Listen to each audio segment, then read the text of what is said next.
Hello friends, welcome back to my channel.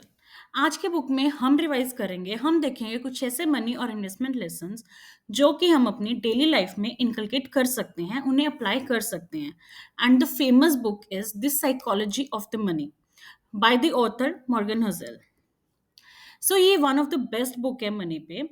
आज की हम वीडियो में बहुत इंपॉर्टेंट लेसन्स देखेंगे। ये वो बुक है जो मैंने अपनी जर्नी के इनिशियल ईयर्स में पढ़ी थी and I was very much impressed with the book. इतना मोटिवेशन मिलता है बुक को पढ़ के कि yes, you get on the path to learn something new. Let's dig something deeper. हम लोगों को लगता है कि हम ह्यूमन बींग्स जो है ना, बहुत लॉजिकल सोचते हैं। मतलब हम कुछ भी करते हैं उसके पीछे कोई ना कोई लॉजिक होता है, और वो चाहे कोई गलत ही काम क्यों ना करें, but yes, we do have a logic. But that is not the case friends. हम ह्यूमन बींग्स लॉजिकल नहीं हैं। हम जो भी करते हैं दैट इज ऑल साइकोलॉजिकल। उसके पीछे वो साइकोलॉजी होती है जो हमने बचपन में अपने घर में देखी है, अपने आस पड़ोस में देखी है, हमने कहीं पे सुना है। हम कभी भी अपना दिमाग नहीं लगाते, but yes, we do only what is psychological. जो भी हम लाइफ में डिसीजंस होते हैं वो हमने सुने होते हैं अपने रिलेटिव से, अपने पेरेंट्स से। और मैं इसका एक बहुत फेमस एग्जांपल देना चाहूंगी, एलआईसी पॉलिसी या एफडी। मतलब हमने हमारे पेरेंट्स को ही कहते हुए सुना है कि अगर आपको अपना पैसा सेव करके इन्वेस्ट करना है तो एलआईसी कर लो या एफडी कर लो। मतलब बंदे की जॉब लगती है कॉलेज से निकलती, और सबसे पहला काम उसके पेरेंट्स क्या करते हैं, यस, उसकी एलआईसी करा दो, एक अच्छी सी पॉलिसी करा दो, तो बच्चे का फ्यूचर सिक्योर हो जाएगा। But no, that is not the case. Times have changed, things have changed and everything around us has changed. In changing time के साथ हमें और ज्यादा ऑप्शंस एक्सप्लोर करने चाहिए जो कि लॉजिकल हो, ना कि इमोशनल हो।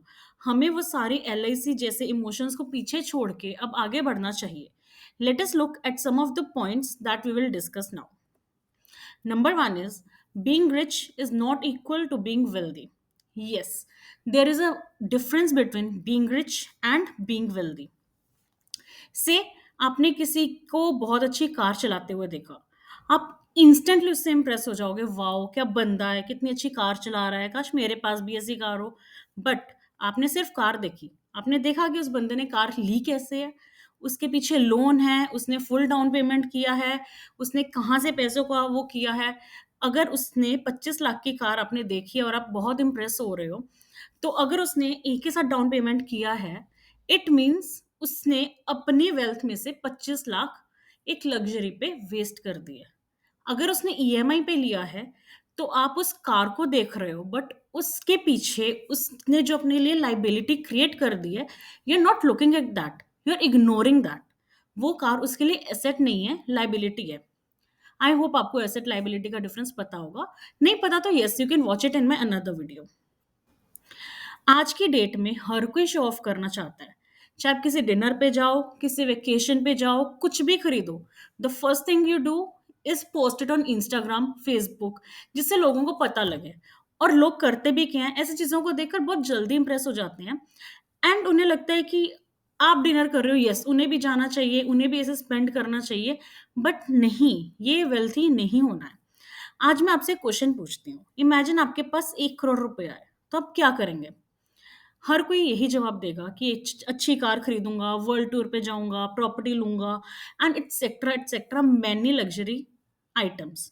पर कोई ये नहीं बोलेगा कि मैं उस 1 करोड़ को इन्वेस्ट करूंगा, अपने लिए पैसिव इनकम क्रिएट करूंगा, अपना फ्यूचर सिक्योर करूंगा। ये कोई भी नहीं कहेगा, बिकॉज हम आजकल शो ऑफ की दुनिया में ही बिलीव करते हैं। That is my friends is not being wealthy. Wealth क्या होती है? वेल्थ वो होती है जो नहीं देख सकते। वेल्थ आपका बैंक बैलेंस है, आपके इन्वेस्टमेंट्स है, आपके स्टॉक्स हैं, या आपके ऐसे एसेट्स हैं जैसे रियल एस्टेट, जो आप देख सकते हो पर और किसी को नहीं पता। मुझे नहीं पता आपके बैंक में कितना बैलेंस है, मुझे नहीं पता आपका स्टॉक पोर्टफोलियो, आपका म्यूचुअल फंड पोर्टफोलियो, या आपने कितना अमाउंट इन्वेस्ट कर रखा है कौन से प्लेटफॉर्म के through. That is wealth. Wealth क्या नहीं है? आपका नया iPhone is not a wealth. आपने कोई अच्छी कार खरीदी है, 1 करोड़ की कार खरीदी है, वो आपकी वेल्थ नहीं है, वो लाइबिलिटी है। आप जो मॉल में जाके हजारों की लाखों की शॉपिंग्स करते हो, वो वेल्थ नहीं है। या आप कोई भी दिखावा करते हो, that is not wealth friends, that is a liability. वो शो ऑफ है, वो आपको अमीर बनने से, आपको वेल्दी होने से रोक रही है। ये डिफरेंस है रिच और वेल्दी में। अब आप शो ऑफ करते हो पैसे से, वो आपका वेल्थ में से कम ही होता है। वेल्थ कैसे भी कम की जा सकती है। अब आप वेल्थ से एसेट्स भी बना सकते हो और वेल्थ से लायबिलिटीज ही ले सकते हो। बट जो भी आपको पता है वो रियल वेल्थ है। Wealth is something that takes you to the path of your financial freedom, जिसमें आपको पैसे के लिए काम नहीं करना पड़े। That is wealth. आपके इन्वेस्टमेंट आपको फ्यूचर में काम करने के लिए रोक सकते हैं, बिकॉज यस आपको पैसिव इनकम आ रही है। बट अगर आप आईफोन 15 प्रो खरीद रहे हो उसके लॉन्च होते ही, वो आपके लिए वेल्थ नहीं है। वो आपको कोई पैसिव इनकम क्रिएट नहीं करके दे रहा है। Learn the difference between being rich and being wealthy.